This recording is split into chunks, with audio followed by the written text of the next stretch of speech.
Ladies and gentlemen, welcome to episode 6. Right. We can't call it a Javae plus Scott podcast anymore. Anyway, ladies and gentlemen, I'm sure a lot of you know this man. He is known worldwide, especially in the wrestling community. Ladies and gentlemen, without further ado, Andino, yes, Oh my Andino! God. Oh my God. Then the crowd, Andino! The biggest lie you could have told. You went you went 5 straight episodes of realness. And then as soon as you hit episode 6, you commit to full-blown just imagine, right? Like as people watch the episodes through, they're gonna like really feel like engaged because like of the honesty. Yeah. And then it's a complete U-turn as soon as you get to episode 6 off the intro. No, what's going to happen is that they're going to hear that and go, wait a minute, let me Google him. Let me Google him real quick. Yeah, they're going to be looking like, oh, I must live under a fucking rock. And then they're going to go on their laptop. And they're like, let me follow him. He's Mr. Worldwide. I'm not Mr. Worldwide. I'm Mr. Mid-Atlantic at best. Okay, no, that's fair. But we gotta talk adding that to your gimmick like down the line. I'm working my way to becoming worldwide. All we need you to do, just go to Mexico one time. And then start calling yourself I did do that AAA show, so like that wasn't Mexico, but it was Mexico company ran. Yeah. So there you go. There's that. There is that. Hang on. I forgot to put my phone on D&D. Look, see, I'm professional. Well, this was the last episode with Andino. It was very nice. God damn, man. But no, so before you got here, Scott and I were talking about like shit you've seen in movies that like changed like the way you function in real life. Right? Like the reason why people don't want to drive behind those big ass trucks with all the logs on top of them is because of, right? That's a fact. Right? Or what were we talking about, Scott? I was talking about Candyman. Candyman. Like the camera is technically a mirror. So if someone starts saying that word to me too many times, I'm gonna be like, look, I gotta go. You could tell it bothers him because like he didn't even say it himself after saying it the one time. Yeah. He switched it to that word. Yeah. He even almost looked away from his camera when he did say it the first time. He literally said, yeah, like the movie. Like, the 1990s. And then when he was looking, he said that word. Yeah. It's serious for you. How many times you have to say it 5 times, right? Yeah. But it has to be in a row. Of that movie. You've never seen Candyman? You know how I feel about scary movies. Oh, you know what? That's right. Scott, I'll tell you, and the audience. To me personally, the concept of paying for what is supposed to be a form of entertainment to only then just come feeling, uncomfortable, scared, possibly having an issue about being alone and or sleeping that very same night. That's not entertainment. Look, I agree with you because there's a thing called haunted houses, and those are the worst things to have ever existed. I won't go in one. Yo, have y'all heard about those haunted houses? You have to sign waivers and shit. Fuck that, no. I've only ever been to the one. Yeah. I punched a guy off his stilts and then I got banned. Dude, yeah. I've only been to one haunted house. I was 11 years old, and there was like 8 phases to it. And I got through the first one, and I was like, this sucks. Like, this was not a fun experience at all. This sucks. Yeah, and then I got to the second one, and I was like, this isn't better. This is getting worse. And then, like, in the next room, right? The door was open, everything else was black, and I looked down at it, and the lights flickered for a second, and there was a dude with a chainsaw running. And I looked at my mom, and I was like, I'm leaving. You went with your mother? Yeah, I was 11. Who was that? Oh, my fault. Wait, was that your mom's idea? What? That was your mother's idea? Yeah, she was like, this will be fun.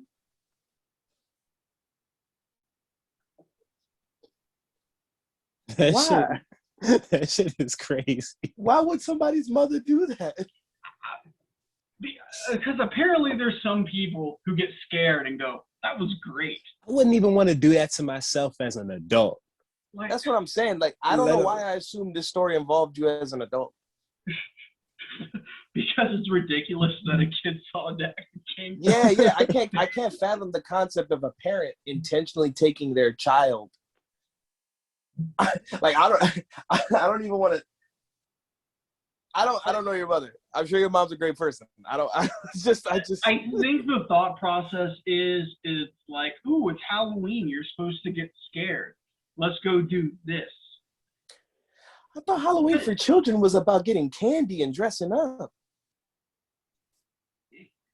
Kids is different now. October's a whole ass month. Trick or treating is one night. And also, like kids now is different, yo. Like kids probably now punch the person trying to scare them. Yeah, kids now is built a little different. Like they don't care about life and shit. Dude. You know what I'm saying? Dude. Like they'll go in there expecting confrontation with the poltergeist and shit. Mm-hmm. Hey, openly use the Ouija boards. That's another thing I won't do.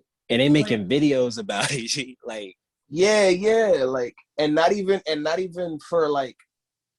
for comfort of like, oh, this is being recorded, so if something happens, someone will know. They'll do it for posterity. What's up, guys? Yeah. How are you doing today? We're back here at the Ouija board. It's crazy. Sarah's already been stabbed, but the rest are doing fine. We're gonna continue. Like, why? Oh my God. They do a random edit cut. Hey, so Carl also just got his neck sliced by an invisible knife, I think. But we're gonna keep on going. Like, but before you continue, this is sponsored by Squarespace. If you can make sure to get their website. Right, man. Don't forget to use promo code like adult. But before we continue, hey guys, we gotta pay some bills. Do you have trouble getting into the mood with your woman? Try Blue Chew. Oh yeah. It's always Blue Chew right now. It's always Blue Chew.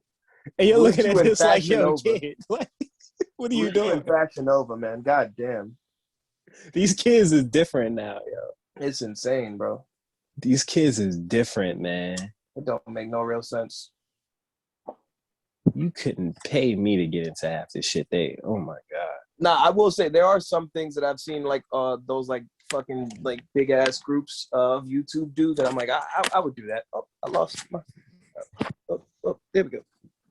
That I mean, like which like I that saw you would this do? video. What would you do? I saw this video of this group, and they basically, they rented a moving van, put a swimming pool in it, and a bunch of them got in the back of the swimming pool in the moving van, and their friend just like drove like a maniac in a parking lot. And then there's the camera watching them, and I'm not gonna lie, it looked fucking fun as shit. Like several people got injured. Don't get me wrong, but it looked completely fun and worth it. Like, I think everyone involved got injured, but as far as like it looking fucking fun as shit, yeah. But I immediately thought, fuck a swimming pool, because it was like a kiddie pool. So honestly, they were just splashing around, hitting walls like morons. Yeah. If anything, I would get a massive or a group of kiddie pools, and then just get like an absurd amount of fucking you know those little those ball pits.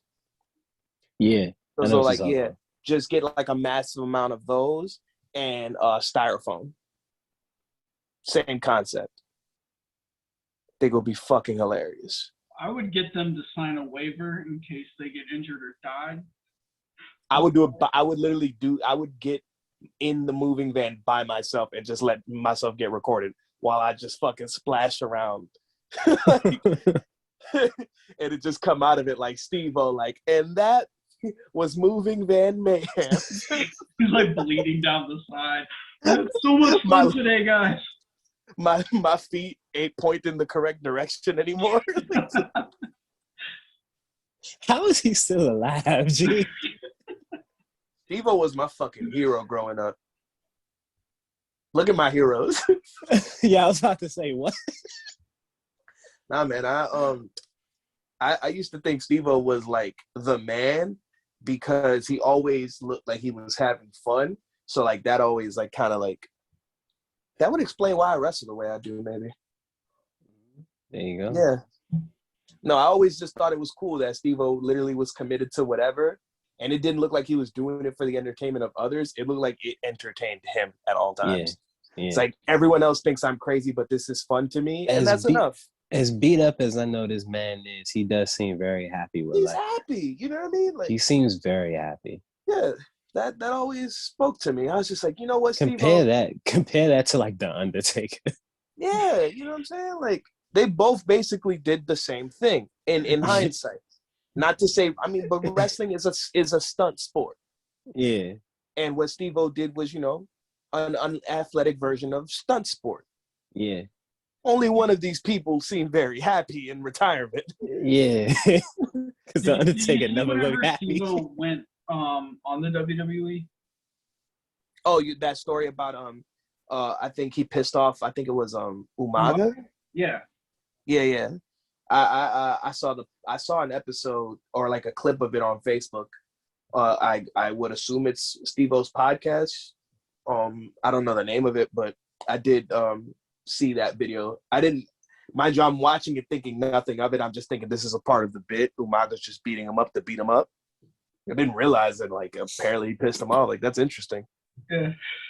Apparently because he wasn't selling it, he was like laughing, and so Umaga was like, "Fuck this."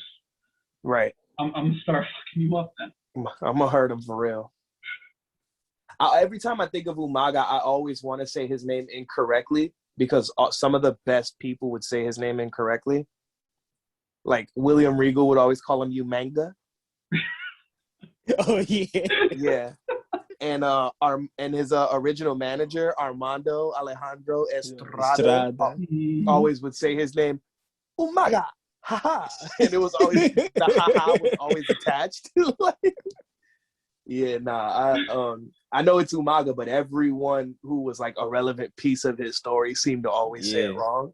Yeah. I don't know if that was on purpose or what, or it just so happened that everyone who would ever fucking announce him do you think was a foreigner. Do you think if you talk to William, like say you met William, you was just walking around, oh, it's William Regal, right? Yeah. Just out of nowhere. Oh, you turn this corner. I would hope he says Andino incorrectly. Andino. Like something like that. Oh my God. That would make me so happy. That would make me so happy. Think about it. He says so many people's names incorrectly, but it sounds so good when he says it no matter what. Yeah. Triple H. Yeah. Shit, do you think that's a part of like the character, or you think that's like him in real life? I think it's both. You think so? The idea of them being like, hey, Regal, overly fucking UK this shit. Yeah. That would be amazing. I don't know. Now I actually care to know. Like I always just thought he's British, right? Right? Is that offensive to say? But it's WWE, you know. And and they do. I feel like he came into it British, and they were like, "Can you like oversell that?" Yeah. Like, I can oversell myself, and then they were like, "Perfect." Yeah. Hey, can you? He does it in subtle ways. He does it in real subtle ways. Union Jack the fuck out of this, pal. Give me like fresh out of London. Oh my God. Someone who says Triple H sounds like he has to be like a bare knuckle boxer or something. Son. Like he was doing push-ups before that interview. Yeah. Yo, could you imagine, man? Listen, knock on wood, it could, oh man, how lit would that be? And in War Games, one of the members of Team Andino. That'd be amazing. I'm still young. It could happen. Who knows? Oh no, man. He's relatively young too, because like I've noticed that a lot of the older wrestlers now are able to like prolong their career, where like wrestlers in the past kind of just got like fucked by it. I think it's because wrestling has just gotten so big. Yeah. Because like, and also like I forgot who I was talking to about this, but we were just saying this, like specifically in the case of WWE, WWE doesn't feel like a wrestling show anymore. And I don't even mean that in a bad way. Like, to me, it feels like a television program that their action scenes just so happen to be done with wrestling mechanics. Yeah, wrestling storytelling. It's like a male soap opera. You know, it's starting to kind of remind me of. I think they're taking like elements from like Lucha Underground or something. But I feel like they were doing that kind of stuff beforehand. I just feel like now you probably think that. Well, like I can understand it feeling that way now because of like the cinematic matches. Yeah.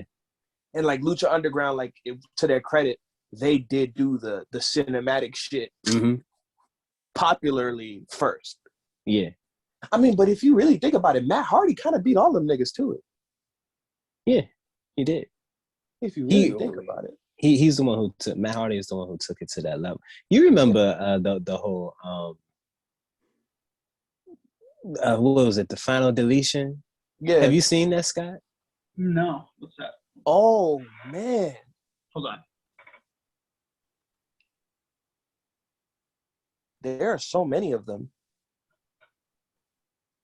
Matt Hardy did like a whole like series of matches in TNA that were cinematic matches. Yeah. And it was definitely like well before its time. Let me see. What was the first one? Against Jeff Hardy? Yeah. Jeff Hardy did some wild shit in that joint too. Nah, he did.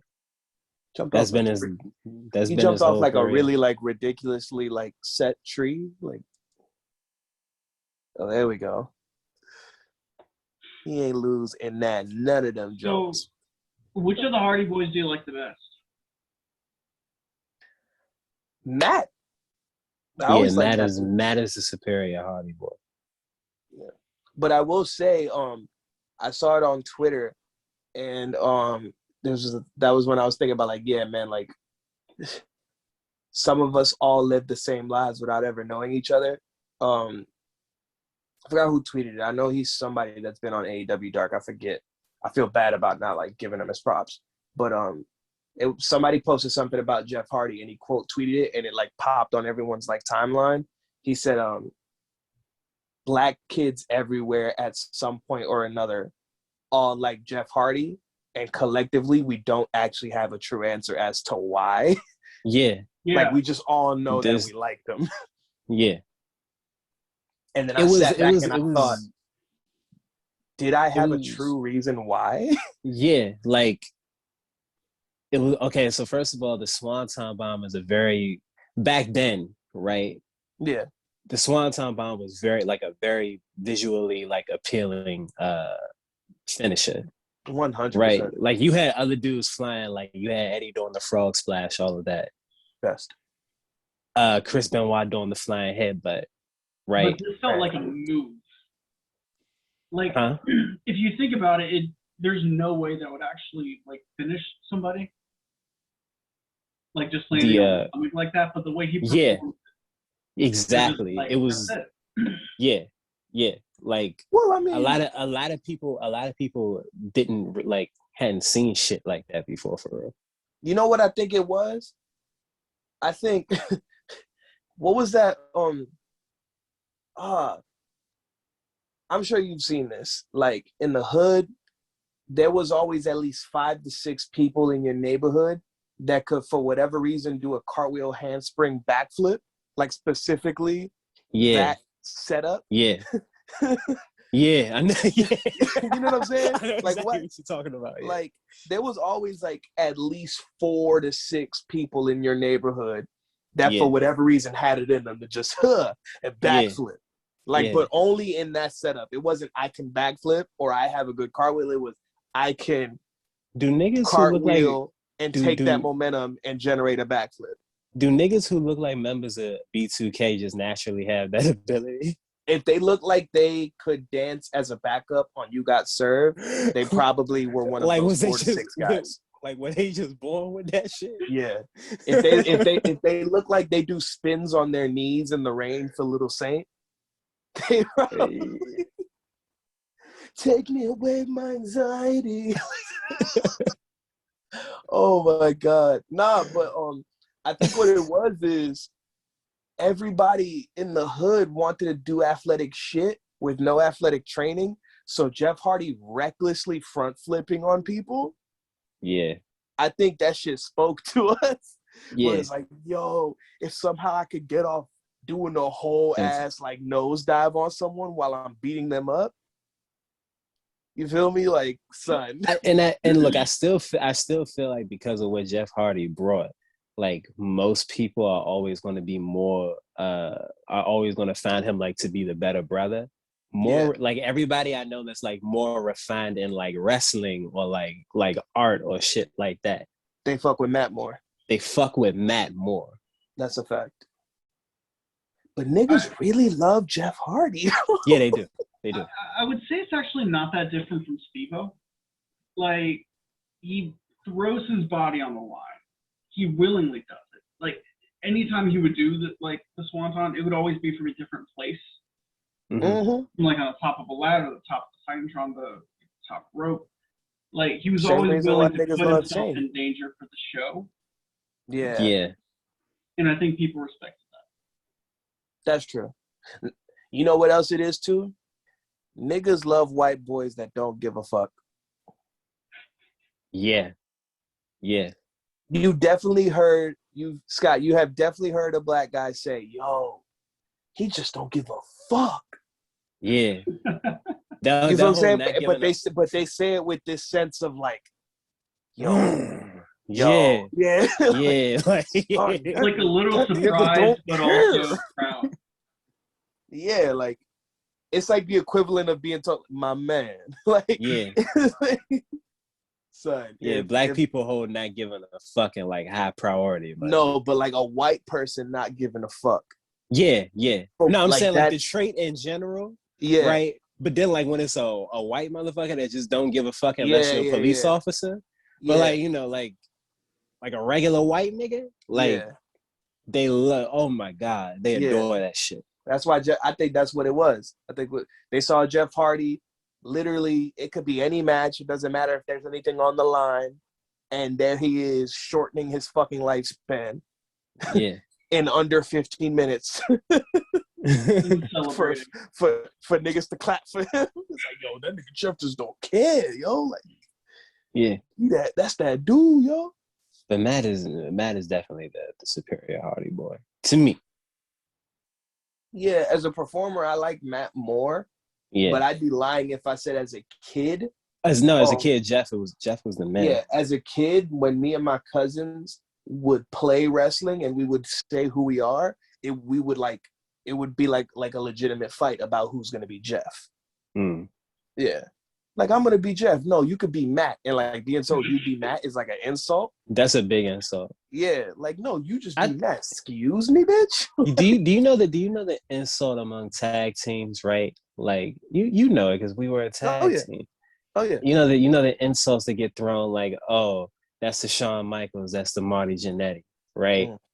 Like, do you think now like people will look at it different and say, nah, nigga, I'm the Matt, you the Jeff? See, but here's the thing. Matt and Jeff both were very successful. Oh, no doubt. So it's like, being either isn't bad. No, being either isn't bad. Don't get me wrong. But I get what you said. You feel what I'm saying? I think I was thinking of like if somebody meant it as an insult, right? I wouldn't take it as an insult. Right. No. You wouldn't take it as an insult also, but you recognize what it is they're trying to say. Right. By picking between Matt or Jeff. Yeah. It would depend. Yeah. Because if you really break it down, Jeff basically what I'm asking is somebody said that, would it be valid? You get what I'm saying? I feel like it's a compliment to both. Yeah, that's what I'm saying. Like, and I feel the same way with Edge and Christian, even though that one's a little more skewed as far as success. But grand scheme, to pretend like put it to you like this. If someone said, oh, Andino, you'll only go as far as being like as good as Matt Hardy, I'd be like, yo, sign me up. Sounds good. Or that's a better career than most people will ever That's what get. I'm saying. Or if someone goes, oh, between you and your partner, Andino, you'll probably only do as good as like a Christian. Sounds really fucking good. I'm down. If someone were to tell me, but now the thing with Jannetty is he really went nowhere after that tag team. That's true. Like he really went nowhere. Yeah. Like you remember when the Miz and Morrison's whole storyline was that whole like Jannetty and Shawn thing. And then for a while, because like after they broke up, like Morrison seemingly didn't do anything. Yeah. For a hot second, like I got nervous. Because like I like Morrison. What was it that saved Morrison? I'm trying to remember. Leaving. Right. In general, not being there. Okay. Because like his outside WWE success is like big. Like he did a lot. Yeah. And like I don't know, like that opinion to me is different. Like I understand everyone being like, oh, you know, like WWE is the pinnacle. I get that. But like you know this, like my goal with wrestling is to do it for a living. Not like I don't have it like a destination goal. Like my goal is to just make enough money doing it where it's my only necessary source of income. Like if I could quit my job and like I just wrestle for a living, if I can live off that income, I'm going to be happy. If I never make it on TV, I'm going to be happy. Yeah. Like if when I write off my taxes, I'm using my wrestling money. Survival is the most important thing. Like I'm satisfied. Yeah, enough of that. Yeah, we did spend a whole lot of time on wrestling. So let's move on to something else interesting that's on. Enough for Scott to have to pay for this shit. Did y'all watch the second episode of Loki? Yeah. No, I am waiting for Carrie. Got you. I'm a good boyfriend. Well, we can talk about it so far though. What are your feelings about it so far, Andino? How are you liking it? I think it's fan service, but that's okay. Yeah. I mean, you know, I'm biasly, you know where my heart stands. I think all things involving any of the Captain America characters is the best shit in Marvel.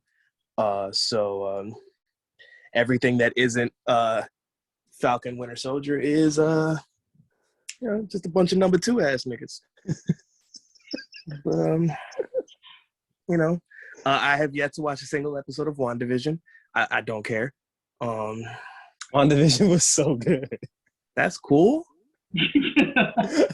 But you know, if it ain't you know, Black Captain America and his homie the woke soldier, I don't give a fuck. I don't care. So I imagine if that's the case, then you're watching Loki because Carrie wants to watch Loki. I'm watching Loki because I like Tom Hiddleston. You like Tom? No, I'll put it this way, right? I don't mind Tom Hiddleston, right? Is it Hiddleston or Hiddleton? It say Hiddleston to me. Right. So that's what I'm gonna call him that. Until I hear him say it or something, You're right. But no. Tom Cuz. Yeah, that Tom nigga. No, but I like. But no, I like from what I've seen him, like I think he's probably like the nicest guy in the world, shit like that, right? Yeah. Nothing against Tom Hiddleston at all. Actually, I think he's a phenomenal actor. Yeah. I actually like Loki as a character, but his beehive. I'm not gonna kill nobody because of their hive.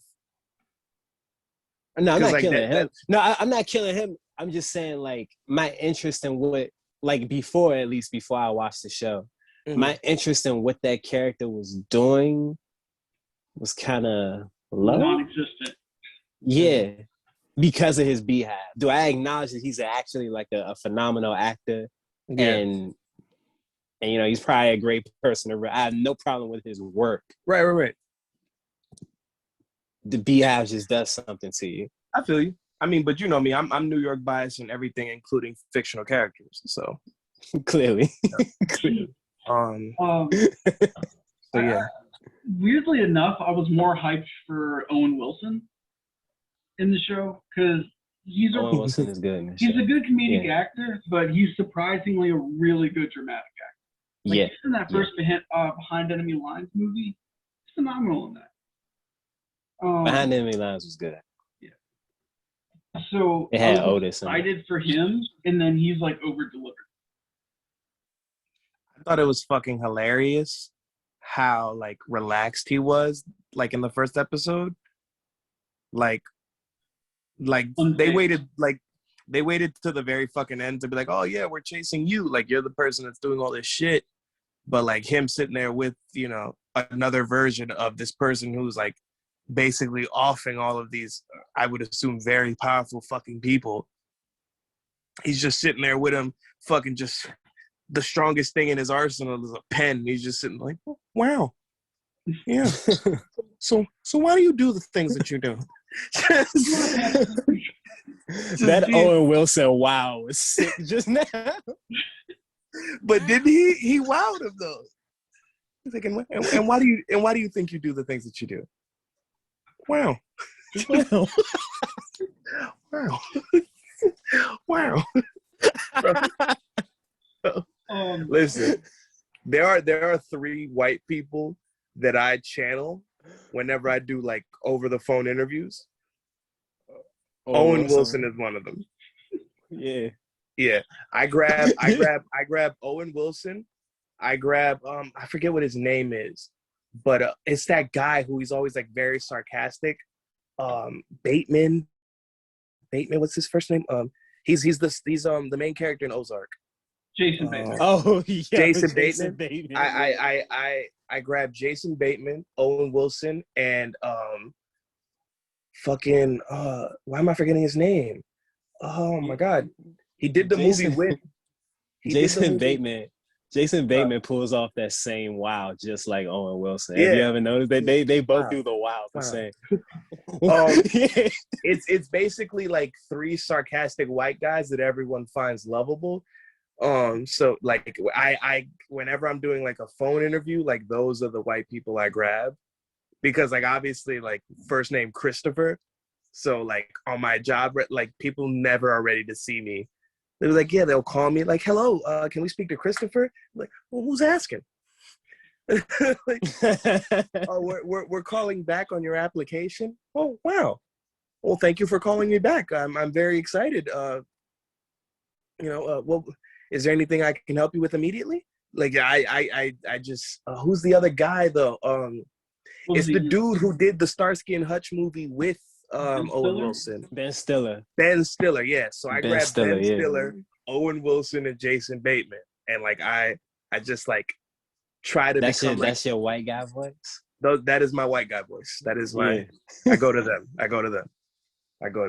Even now, because I know we're potting, like I'm like inadvertently like propering myself. Like I'm not trying to like fuck up my Oz and shit like that. Like I'm just trying to. I can't do it. I can't. Certain things I just can't fucking do. Like earlier just now when I said New York, I forced myself to not say New York. Like I had to like. I don't know why. Like as soon as I know, it's like, okay, we're recording. Don't sound like a nigga. Don't sound like a nigga. Yo, but this show is actually making me interested in Loki, like on some real shit. Episode 2 is working felt like for me. everything. It felt like what I thought the final episode was going to be. Huh.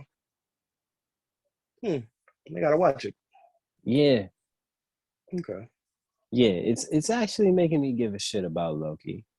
Low-key. Don't bring too much attention to it. Don't bring too much. Let's just keep going. Let's keep going. You know. When a nigga hard, everybody gonna listen. You know word. Yo, speaking of Loki though, yeah. Have y'all played and finished the PS4 God of War? You know, I never finished it. I played it, I never finished. Okay, so I don't want to spoil. I mean, it's how old at this point? Scott, do you care? That's why I don't care at all. Like, go for it. Okay. Yeah. So obviously like y'all have seen all this shit where it's like all that stuff, like because he's got a son and shit like that. Yeah.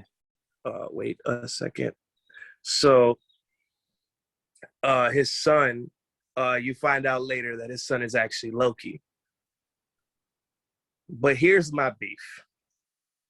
The little boy is Loki? Boy is Loki? Yeah. Wow. But here's the thing, right? It's the way they did it that was so anticlimactic. Like, so the game in general, and like I do recommend still playing it regardless for the story at least. I still plan on playing it too. So here's the thing, right?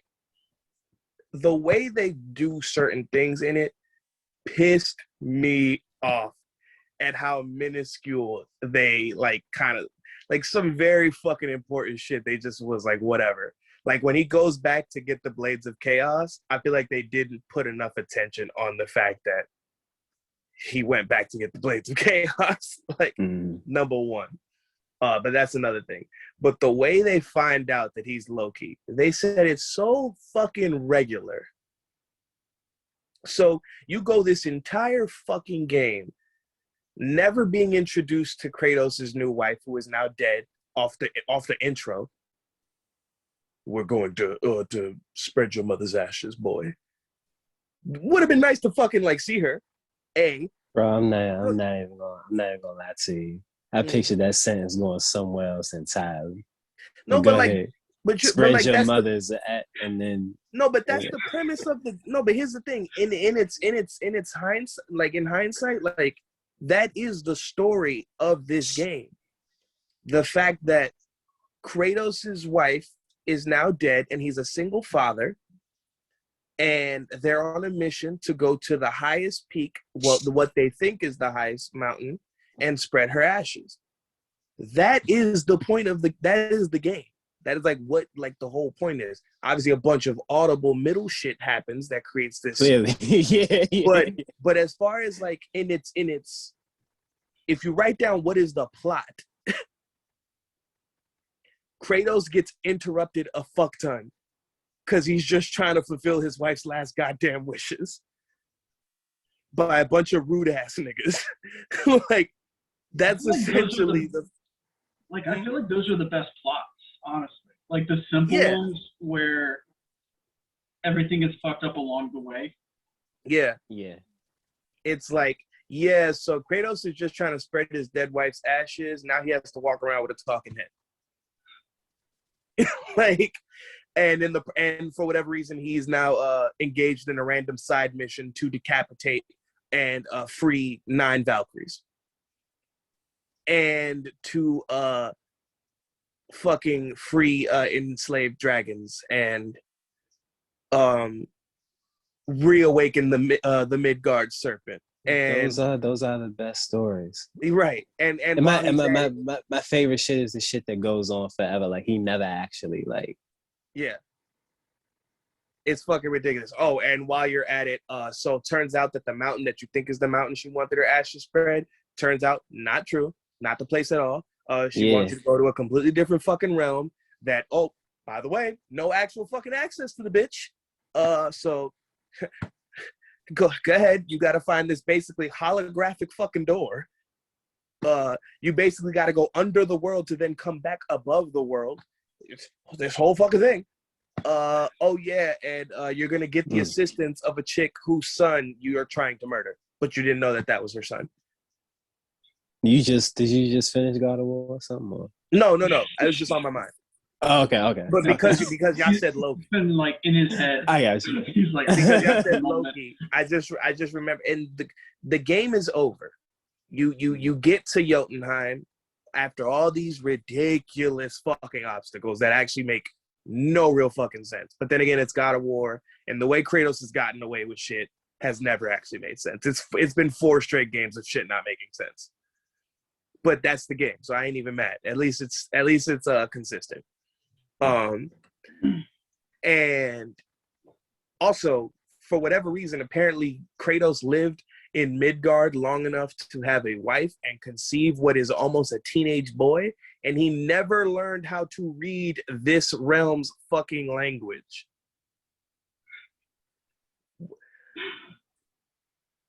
He lived there long enough to get to know a chick, marry a chick, fuck a chick, have a whole-blown 12-year-old, never learned to read his surrounding language.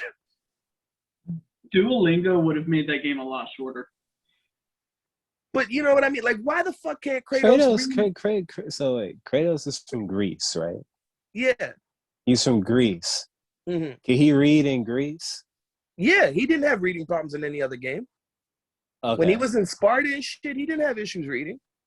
I wondered if like reading was like you know how like certain soldier casts and shit probably can't read, but like officers. But there were certain puzzles that required you to write. So by that logic, then yeah, he could. Yeah, he should. Right? He should. There's no reason he can't read. Okay, that's crazy. So he lived there. How does he minimum? He lived there at minimum 2 decades. Well, they were hermits, though, right? There was writing everywhere around him. By the game. And also his son could read, and so could clearly his wife, because she left a bunch of literature behind. So why couldn't he? You feel me? Like, this nigga's 12-year-old son who lived with him this entire time could read.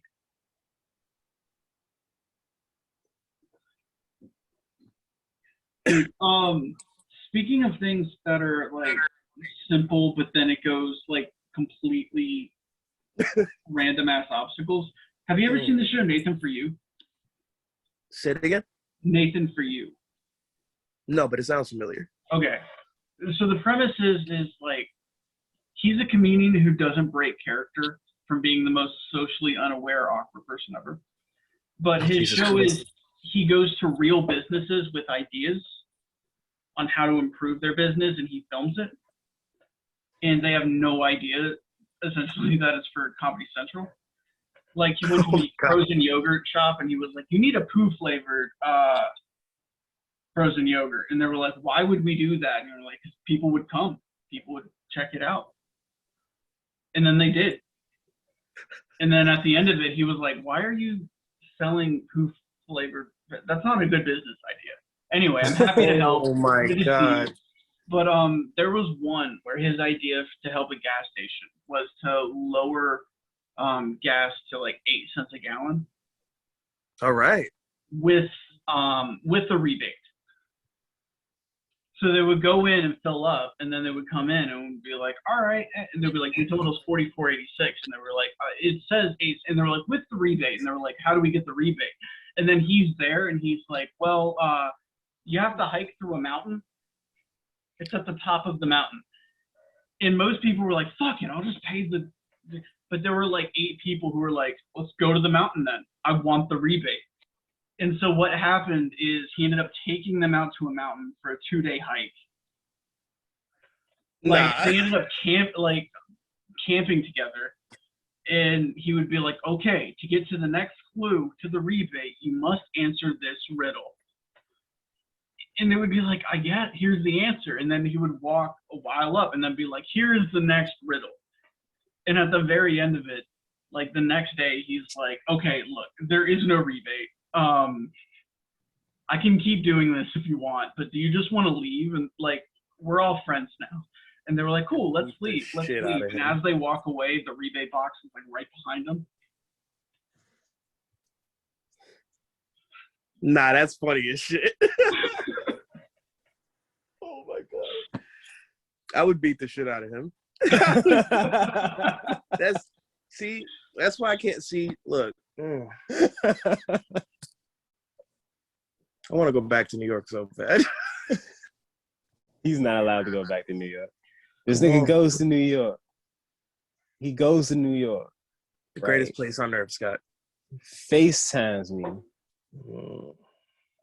And it was some of the worst living conditions I've seen. And he was happy about that. He started talking like Fat Joe and all of that. It was crazy. I called him. I was like, yo, Javae. Something in the air. I feel it in my core. I'm home. The concrete jungle. The greatest fucking place on earth, yo. I never want to leave.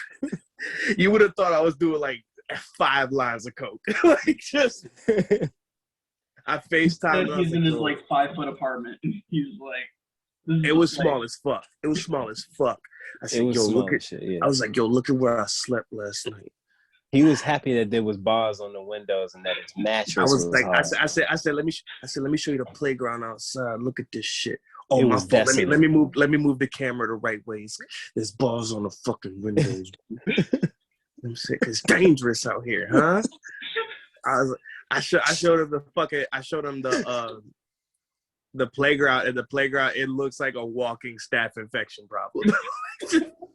Yeah, the playground looked crazy. There was no leaves on the trees outside. Mind you, I'm in Florida. I'm in sunny, nice Florida. It was 80 degrees. He's calling me. He's like, it's 32 degrees up here, man. I'm like, yo, like, why are you talking like that? He's like, it's 32 degrees up here. And I'm like, why are you 50 centing me right now? Like, come on, man, it's 32 degrees up here, man. I'm like, yo, I'm about to hang up for you. Like, you know where I'm at? You know where I'm at? I'm 5 minutes from Flatbush, huh? You know what I'm saying? And then, like, as I'm showing him outside, like, just like, I couldn't believe it. I'm glad that he was my witness. A random fucking crackhead is like stumbling down these fucking steps. Like he spawned like a fucking GTA mod. Scott, he is leaning. He is just like, like you could like. I just know he was making like random grunting noises, like Rick Ross. Yeah, and this pole that he was leaning on was his life source. Like if that pole disappears, like he's dead. Like the way he was depending on this fucking pole. And I'm just sitting there telling Javae, like, look at this. Where else can you fucking get this? Where else can you fucking get this? Huh? You shitting me? And then my cousin, because as we were driving around and shit, me, some of my cousins and my dad, I would joke with my dad and be like, I can't believe you took me away from this, man. You could have did something different. You could have, because like my parents divorced, and when they divorced, my mother decided, okay, I'm gonna move to Maryland. All of your father's family is here. There's nothing here for me. My father, on the other hand, he could have easily stayed in New York, but my father decided to be a good fucking parent, son of a bitch, and he goes, well, I'm going to move to Maryland as well because I don't want to be away from my children. As a kid, you know, about to start high school, I selfishly like beefed with my dad a little bit about that. As a grown man, he's a stand-up dude for that. I joke about it all the time, but like, I love him for it. But I do joke with him whenever we're in New York, like, you know, the fact that I only lived 16 years here and not my entire life is all your fault. You took me from this. And then my dad sometimes would joke, he'd be like, but you wouldn't have met some of like the most important people in your life. I'm like, man, you don't know that. You don't know that. Mom still would have been there. What you think I wasn't gonna visit my mother? Look at how he said. Look at how he's talking right now. Just thinking about New York. You see what I'm saying? Yo, that's funny because I remember. What did you say? What did you say when you you said you saw your cousin? He was like, "Yo, B, you a wrestler?" Yo, the way people were asking me about my wrestling was some of the most ignorantly beautiful shit in the fucking world. My cousin, God bless him, I love him so fucking much. The way my cousin asked me about me being a wrestler was so aggressive, yet like very like childlike interest. He comes up to me looking like he's gonna punch me through my stomach. And he just goes, yo, Chris, what up, man? What's good? You heard? Hey, what you a wrestler? And I'm just sitting there like, yeah. He was like, oh, that's a word? That's crazy. That's what's up. I know you. I remember when we used to always, you know what I'm saying? Are you really doing it? They paying you? You be getting paid? I'm like, yeah. I make some income. He's like, yo, you really a wrestler? That's what's up. That's what's up, man. Yo, what's popping? When you gonna do shit over here though? I was like, well, we're in a pandemic. It's not really up to me. He was like, nah, but you need to get something out here. You know what I'm saying? We gonna pull up. And I was talking just like, about your family made me makes me wonder, right? Like, for some reason, every time I think of New York, and this is not a joke, I think about COVID. Sure. Because the last image in my mind, like the last like major image in my mind about New York is like seeing on TV that they like were like burying legitimately bodies like taking like tens of thousands of bodies out the city to like bury them somewhere else, like not in the city. Yep. My mind you, Scott, when I was in New York, it was because I was there for a funeral. My aunt didn't have the option of being buried. Cremation was the only option given to us. They didn't straight up say it, nor did I ask. I was too busy, obviously, being sad about the passing of my aunt. But I don't think burying people was an option. Cremation was the only thing given to us. Luckily, I know for a fact that my aunt, as well as a lot of my family members, we prefer cremation anyway. There's not a lot of people in my family that would be like, oh yeah, I want to get buried here. So they all want to be cremated, and they all want to be like, spread in like places that like are like special to them and shit like that. I also agree with that. I'd rather be an urn than a tombstone. It's more practical. It allows me to still be present. Shit like that. But no, it was weird. It was weird because the way my family was talking to me about my wrestling, it wasn't they were being very supportive. And I joked with my dad. It's like, oh, look what you took away from me. Like, because my mother's side isn't all that supportive of my wrestling, but my father's side, oh my God. But my uncle, very aggressive man, he was talking to me, and the way he was talking to me about like getting him tickets was in a very demanding sense, where it was like, yo, Christopher, come here. I'm like, yeah, what's good, huh? He was just like, when you get a show over here or maybe even in Jersey, get us tickets, okay? I'm like, yeah, of course. Why would I? Duh. He's like, yeah. Like, get us good seats. I'm like, I mean, it's not really like that. It's an indie show, you know what I mean? You kind of just sit wherever. He's like, yeah, but like, I want good seats.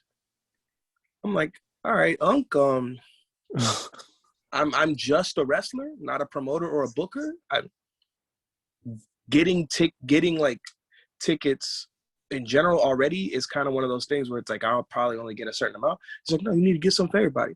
I'm like, why are you acting like there's not a fuck ton of us?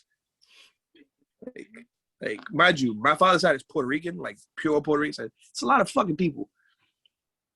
So like when he's saying this and he's saying us, I know who he means with us. And that's a minimum of 20 fucking people, Scott.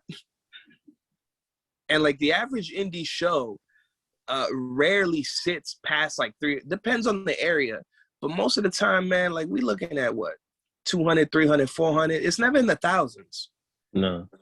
To ask for one person to ask for 20 reserved spots is a fucking lot.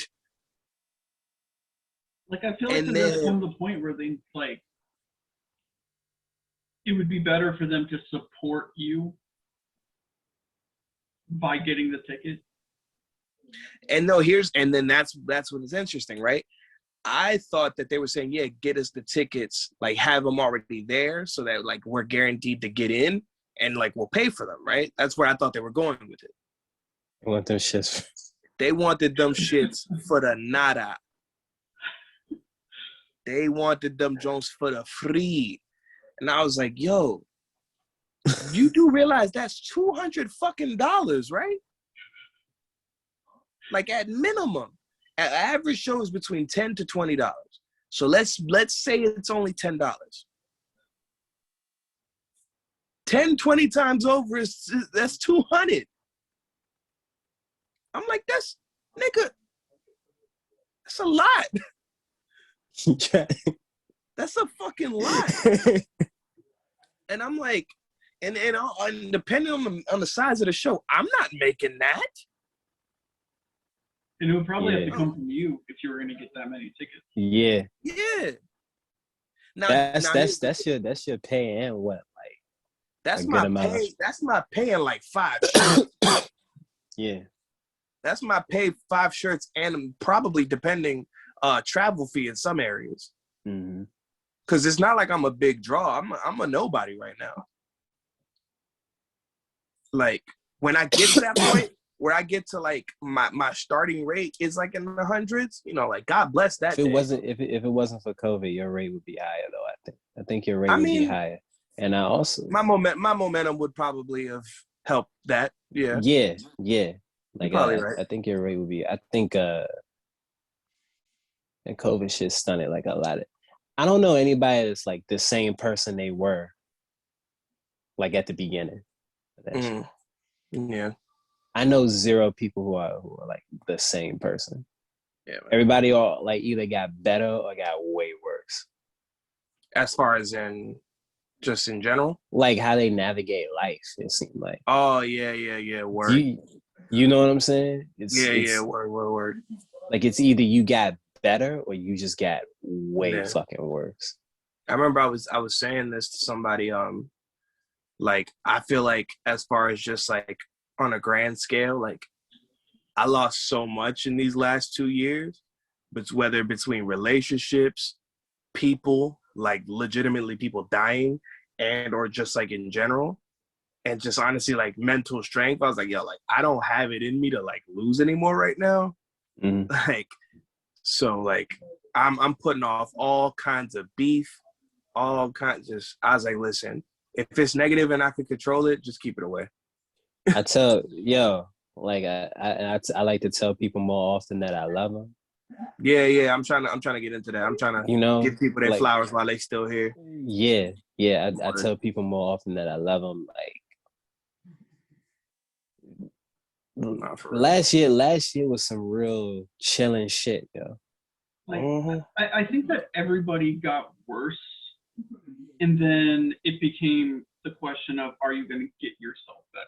Because I feel like people are different now than they were then, because this was sort of the opportunity where it's like, I have to get myself out of this. Like, I have to become a better person, instead of before where you could deflect more. Yeah. you could blame it on like the you know, the world turning and shit, like, you know, a whole bunch of things going on, but this time you didn't have that to turn to. Mm-hmm. You know, you didn't have, a lot of people didn't have work to turn to, or shit. The amount of people I know that are still in relationships like dwindled. So they didn't have a significant other to turn to. I'm gonna tell you the truth. I am personally shocked that I can say that my relationship strengthened during the pandemic. Mm-hmm. Because, mind you, I have been with Carrie for 10 plus years. So I want to say it's 10 and a half now. No, 10 and 4 months. I keep up. So imagine, whereas a lot of our issues, it seemed like, and mind you, we're gonna move out and we're gonna finally start living together in September. We put that off and we moved very meticulously and slowly in that process on purpose. But I know a big fear that we used to have was that, and it was always because it seemed like whenever we would have periods of time where we were with each other nonstop is when beef happened. Like, granted, a lot of that was earlier in our relationship. You know, I worked less. She at one point didn't even have a job altogether. I lived closer to her, and you know, I was already so integrated into that family and in that home that I know if something were to go bad in my living arrangement, her mother would let me stay there. So that's how in and out I was in that house. So realistically, you know, and at one point I even had a key. So imagine half the time our beef was based on a lot of times just being two on top of each other. Mm-hmm. So now imagine pandemic and we're not with each other at all. You would think that would probably be an issue too, right? Because, like, you know, women are the way they are. No. I feel like it brought back something that we used to have back when I first enlisted. For whatever reason, me and Carrie seem to find real comfort in missing each other. Yeah. Because it's like this feeling of like, it's nice to be missed. Yeah.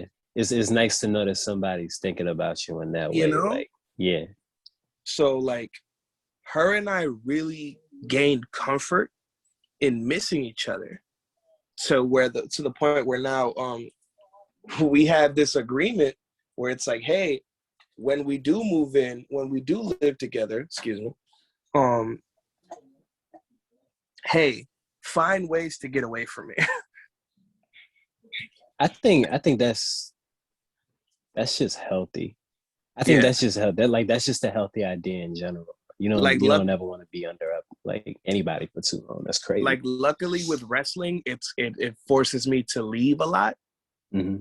Hence, you know, obviously, and like I'm sure Scott's gonna probably see it now that we're in this group chat. I am unavailable a fucking lot because of wrestling. Mm. And at one part of me hates it, but another part of me is like, I'm trying to obtain something. So it's like I have the question is, I think for that, right, is if you're having fun while doing it, you know what I'm saying? I'm having a fucking blast. There you go. Like, that's like literally that's all that matters. When you're in your calling, you know it. Yeah. You know what I'm saying? You know it. No, I feel you. The only thing I wish, obviously it doesn't work that way, but I wish so badly that like wrestling was at a certain place for me. And not only that, but I could regularly just bring along a group of people. Mm. You feel what I'm saying? Like, don't get me wrong. Like, I fuck with the people I travel with. But ever since I got my own car, I find myself traveling alone a lot on purpose. Whereas once upon a time, you know what I'm saying, get a carload, we're all going to the same show, do the brother thing. But now that I have my own way, because it's like I'm weird that way, where it's like I have two feelings. I either want to be completely alone or I want to be surrounded. Mm-hmm. I'm never in the middle. So like wrestling is like at sometimes the worst fucking thing to be like my first love, because you know what happens if you're in that mode of I want to be completely alone. You know, that's crazy. It seems like we almost reversed, because at one point I was a very like solitary person. Yeah, Scott can even tell you, like, I was at one point I was a I'm hard to get in contact with now sometimes, but back then way worse. If I didn't want to be found or bothered, I wouldn't be found or bothered. Yeah. Honestly, I think a lot of that probably like hurt my relationship then at the time, because like I didn't have a whole lot of patience for like I didn't develop patience for like other people like that. Right. Like whether it be like emotions or like other little shit about them, right? Like I didn't develop patience for shit like that. So like because I was off to myself and all of that. I don't know if it's like maturity now, but my nigga, I want to be seen. I'm a social butterfly now, G. Like I fucking today after You and me definitely switched that role. Yeah. Like I found and I think that's a good thing. Like after this pandemic, I just found myself enjoying life more. Yeah. I found myself enjoying life more. Like, you know, I'm doing shit I wouldn't normally do. Once upon a time, I was Mr. We outside. Now, I mean, don't get me wrong. Like I still keep to myself. It's just now I think I enjoy going out more than I did. You know what I think it is too, though? I think it's me impending the future. Because, and probably because me and Carrie talk about it too fucking much. And now my mom's like talking to me about my wrestling. I think it's because she's noticing it financially doing something now. So now she won't get on board. And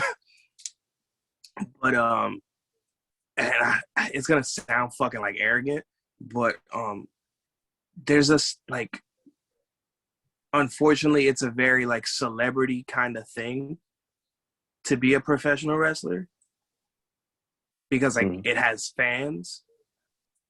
Like I'm almost like because like I know my ambition is very high, so I know I'm just gonna keep trying to go higher and higher and higher, which is only gonna put me in a place where I'm gonna be seen more and more and fucking more. Like I got DM'd so much today because of the teaser trailer for Mochella. Mochella is gonna IWTV. IWTV. It's gonna do numbers. But here's the thing. I was only in the trailer for like that first couple seconds. But like, you know, I'm the thumbnail. You know what I'm saying? So like you see me immediately. You see me first and I'm the thumbnail. And like, you know, obviously because you're a little more on the inside, you know, like what's the storyline that we're doing. So like, obviously I'm a focal piece. So many people DM'd me asking me how many episodes am I going to be on. Be right back. I got to grab something real quick. But so many people DM'd me asking me because and I think you'll actually like it. So Fight Pro, they're doing a very like show-esque kind of presentation. So they're dropping stuff in episode format. And you know, it's gonna have a lot of shit. It's even gonna have like post-credit scenes. It's funny as hell. Why would he take two of them? But so they put out a teaser trailer today, and we have this thing where I'm presented first, like intentionally, and everyone was asking me, because people have already shown like little clips randomly on their separate social medias, and also people have like shown pictures from these tapings. And there was a lot of me, obviously. And so I've been asked, oh, how many episodes are you going to be on, this, that, that? Questions I don't have the answer to. But I was starting to, it happens more and more. I'm always surprised at how much engagement I grab, especially given the fact that, like, it's not like I have a lot of followers on any social medias.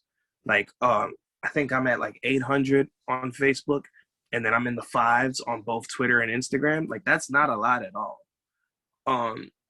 But in hindsight, a small amount of people can make a lot of noise, though. But you know what I'm saying? That's just it. The fact that people that I don't know personally in general, and it even being more than 24 people, take their time to message me on these social medias just to ask me about my involvement because they give a fuck. Like, it's nerve-wracking, cool, and scary all at the same time because of, like, and Javae, you know, because, like, you know, I've told you about it a bunch of times. Like, my dad has this vision for me that he always puts on me, and he always says, like, one day, today, it's like one person. Tomorrow it's 10. The next day it's 100. The next day it's 1,000. You know, and then it'll be 1,000,000. And he was like, that's what he expects from me. And I'm at the point now where I'm in between the 100 and the 1,000, and like 100 people is a lot. 500 people is a fucking lot. You know what I find like comes out like a lot in this podcast. Like, it's that the commitment thing, right? Like, not saying you're not committed, like, I know you're committed, right? Did you think like usually when we talk about, like, when we get into like marriage topics or like or like commitment shit, people always like commit to things and I don't think they quite know what it is. I think success is one of those things. Because think about it this way, right? Mm-hmm. You know that feeling you get when somebody's like staring at the back of your head? Yeah. The feeling you get when somebody's staring at the back of your head. That tingle you get in your neck, like, you know someone's looking at you. When you're successful, that shit shines. And everybody gonna look. Yeah. Right? Like, that's the price of success. When you walk in a room, people know who you are because you're successful. Like, that's what that word means. Yeah. Like, you did what you had to do, and now everybody is going to recognize you for it. That's what success is, right? By today's society standards, I think that's how we measure success, right? I think people, like, want success, right? Yeah.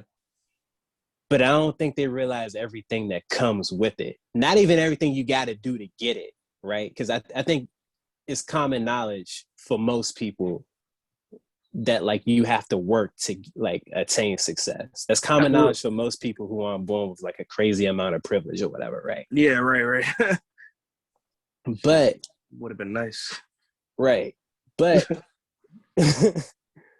like, nobody ever talks about, like, once you have it, it still comes with, like, a whole fucking lot. Yeah, that's true. You don't get rid of problems, you get better problems. Exactly. I think for me, it's just like, it's not because, like, you know, I think the reason why I've been able to tackle it well is because, like, and that's why I think it's, like, meant to be, because I've had the same vision and goals since I was 9. Like, I've wanted to do and be the same thing since I was 9. Like, at 9 years old, for whatever reason, I said I'm going to be Captain America and a luchador at the same time. And then it, like, I got older and it, you know, transformed into more literal of, like, yeah, I'm going to join the army. Yeah, I'm going to be a pro wrestler. And then, you know what I'm saying? And then it's like, there I am at one point. On one weekend, I'm putting on my camouflage, and then on the next weekend, I'm putting on my tights. It's like even though it's at a small level, like I've already done exactly what I wanted to do since I was 9. Yeah, I totally get that. Like it was the same way with me, with like making movies.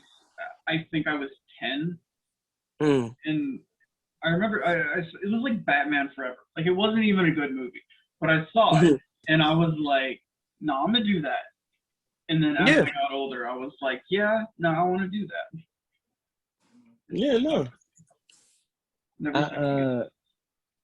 There was a point I was trying to make earlier before we got cut off. We had been talking about doing a YouTube channel for quite some time. Word. Yeah, we have talked about doing a YouTube channel for quite some time, and I had actually spoken with it a long time ago, like very separately with the both of you.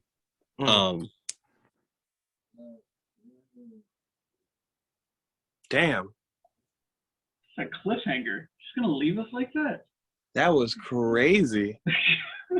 He's like, look, I need to tell you something very important. We're definitely gonna have to like split this into like 2-3 videos because I'm sure it's like really long. Right now it's an hour and a half, and the other one was like 40 minutes, right? They usually run from 40 minutes to an hour and 10, and that's because I cut down a lot. Oh, okay, yeah, so you'll still be able to like cut stuff. I didn't even think about that part. Yeah. Sure, he's gonna come back. What happened? What a jerk. He was cooking too. He was building up to something. Yeah, like I was very engaged.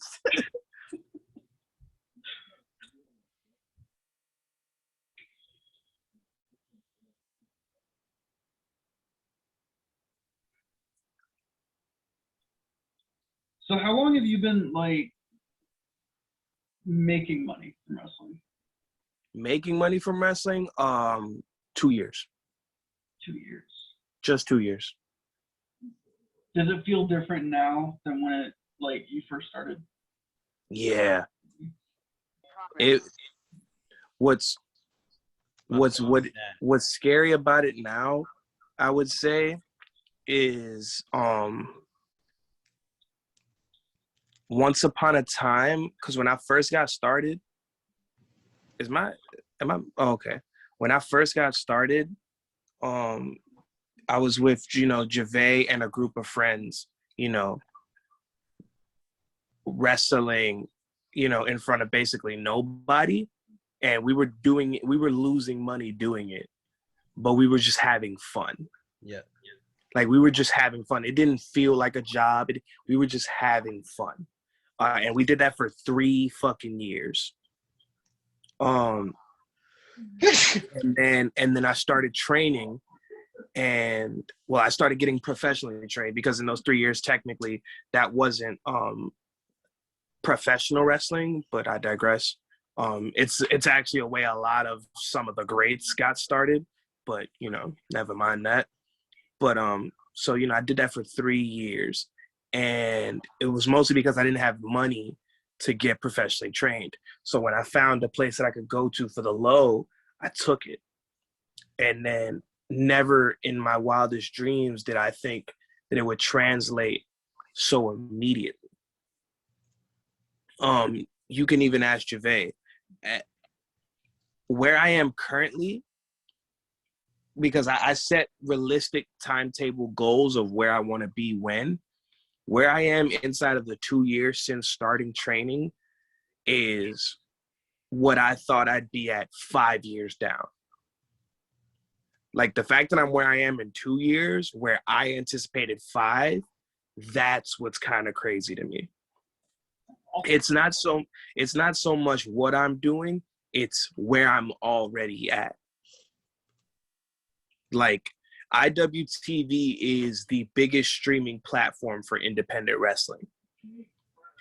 the fact that I am on it multiple times and going to continue to be on it and am only going to grow my brand through it is crazy. High Spots is another big streaming platform for independent wrestling. I'm on that as well. The only streaming platform of wrestling that I haven't been on is Fight TV.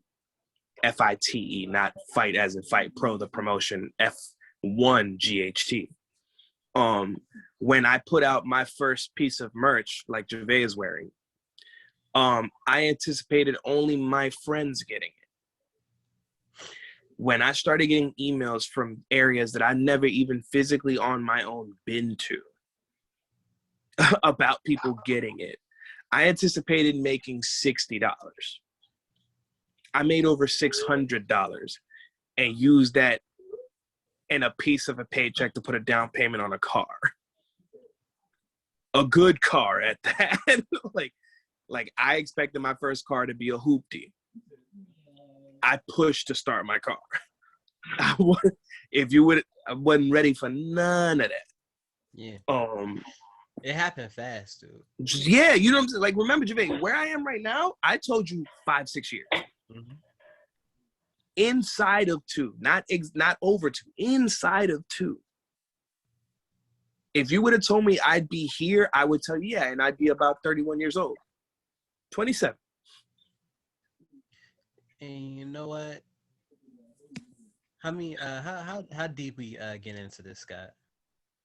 Hold on, I can't hear you. Can you turn your mic up a little? I said, how deep are we into this right now? Good amount. Probably save it for the next one. Yeah. Did you want to finish your point that you said before immediately leaving? Yeah. Word, you did leave us on a big cliffhanger. To keep it short, I was talking to Ronell, right? And we were talking about how it's a fucking serotonin. Every time I see something get uploaded to this channel, I'm at the point now where it does something for me. Mm-hmm. It does something for me. Just seeing something get uploaded, because now the wheels are turning. Yeah. All it takes is that push, and then all of a sudden the wheels start turning. Yeah. I remember I got fucking scared. I was happy, but I got scared when I saw like y'all's first episode of the podcast, because like a part of me was just like, oh no, did I miss the boat to like get on the YouTube thing? Even though like I was very clear that I wanted to be a part of it. Like, did I not make myself clear? Like, did I not? I was like, did I miss something? Oh no. Or did they decide that I was a bad fit? Oh no. Like, I got nervous. And then when you just told me like, oh yeah, we're going to do a couple episodes and then we're going to add you, I was just like, oh, thank God. Oh, I'm glad he said it so I don't have to say it. Because I was about to be like, hey man, 10 years, huh? 10 years. 10 years. Brother, huh? Huh? Oh yeah? You love me, huh? Not with the current angle cadence. I was about to sit there like, I was about to stink. Oh my God. I was about to be like, all right, Javae, I got it. Nah, it's cool. I'll just go be a wrestler. I'm just gonna be a fucking wrestler. Like, you a wrestler? Like, all right, man, I'll just go be a fucking wrestler. Like, I guess that's the only source of my talent. No, but I do, like, what I do want to do, like, content-wise, like, since, like, I'm sure that, like, it's something that people are going to give a shit to hear, because I'm sure, like, I know we're going to do more than just, like, the podcast on the channel. Yeah. Even though there's so many, because there's so many wrestling vlogs. I don't want to do a wrestling vlog, so to speak. But have y'all been seeing that YouTube does like these little shorts, which are basically like YouTube's version of TikToks now? Yeah. Do y'all think it would work if I catch a couple of shorts of some like cool wrestling shit? Yeah, absolutely. Yeah, it'd be dope. You know what I'm saying? Like literally? Because I don't want to do a wrestling vlog. There's enough of them. No, I got you. There's enough of them. but like literally, there's like I'll capture road shenanigans for like bigger trips. I'm definitely gonna record shit that happens to me during SummerSlam weekend and WrestleMania weekend because I'm gonna be in Vegas for SummerSlam and I'm gonna be in Dallas for WrestleMania weekend.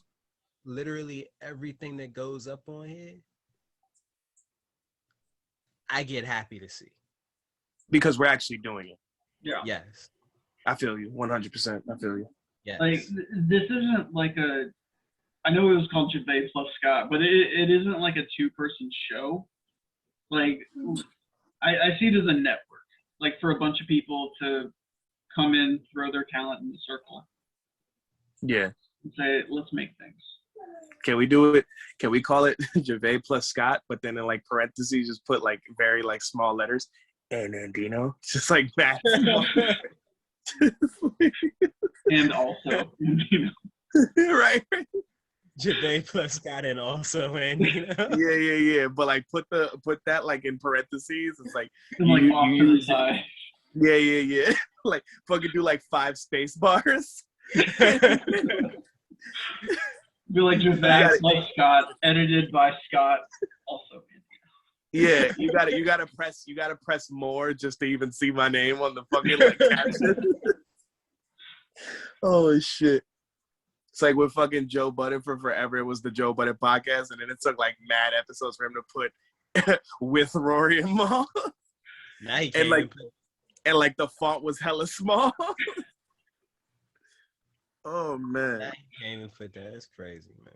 Guys, let's not fight like them though. Let's make that one promise. That's not good. That's not.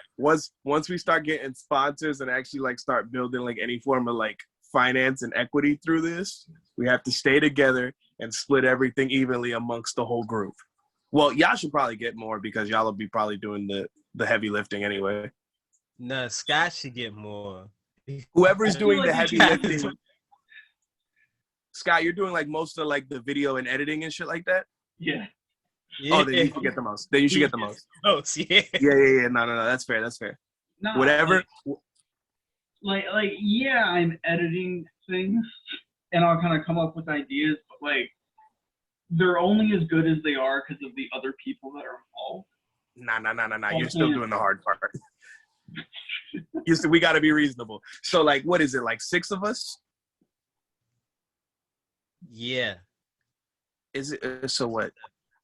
Scott, you, me, Keita, Ronell, and John, right? And Alejandra, his wife. 7. Okay, so that's 7. So what is an even split for 7? It's not even. Hold on. No, I know it's gonna be like point something, Yeah, but like, yeah. and on a percentage scale, what is 100 divided by 7? I'm asking for a reason. Essentially 14.3. Okay, so everyone would technically get 14.3. So whatever would be the way to where all of our numbers then drop to like 12 and yours be like 15, 16, that makes sense to me. You see, that feels like white privilege. No, it's not. It has nothing to do. No, but you just happen to be white. I was gonna say there's somebody woke that's gonna watch this and be like, "Why that cracker gotta get?" No. Like, put it to you like this: if Javae was doing what Scott's doing, my statement would be the same, except it would apply to Javae. I'm simply saying because 9 times out of 10, everything that we're gonna do and record, it's then gonna go through Scott to get cleaned up to then get uploaded. Like, after we're done helping record and putting our parts in, we're going to go do what we do and, like, chill. Scott is going to sit in a room at some point and, like, do that extra part. Meanwhile, we're going to be doing whatever the fuck it is we're doing. That's where I think he gets the extra 2 to 3%. Scott is a machine, let me tell you. No, but regardless, like, when we start adding the gaming shit, I'm gonna have to ask Scott a fuck ton of questions because I don't know how those like Twitch streamy guys do the whole where they have their screen and I'm themselves. That out too. Yeah, see, but that's the thing. I'm not going to discover that by myself. I'm going to need you to learn how to do it so you can teach me how to do it. And that's what I'm saying. And that's where the extra 2 to 3 goes on yours and is subtracted from the rest of us. Like, that's like, only fair. Theory, I agree with you, but like, I feel like once the numbers would come in, I would like invest that money right back to the channel. But that's then you doing what you want with the money that you earned. Okay. Yeah. That's completely your decision. Honestly, I was thinking about doing the same thing, like reinvesting it right back into the channel to create better content. I'm gonna be honest with y'all. Based off of my living arrangements and like my financials, I don't got sexy lights like Scott. And I don't have several rooms of okay. And I don't have several rooms of access like Javae does. Whatever my little 11 or 12% is gonna be, 9% of that is going right back to Christopher Andino. No, that's I'm just saying, you know, I would respect. Now, but don't get me wrong. Let's say while we're in the middle of this, my wrestling pops, my 12% is gonna go right back here, because then I won't need it. Right. Well, like, but if my thought process with it is like, if I keep investing more into it, I'll get more out of it. Yeah. Because like my goal is to kind of make this something to where this could be the job. That'd be lit. Yeah. Oh, listen, like, if my job is YouTubing and fucking wrestling, I'm lit. Yeah. Yeah. Oh my God. Yeah. I'm lit. Holy shit. And then if I get to a place where YouTubing and wrestling is my sources of income and Carrie doesn't have to work, over. And that's why, gentlemen, we are going to keep producing content until the fucking wheels fall off. And listen.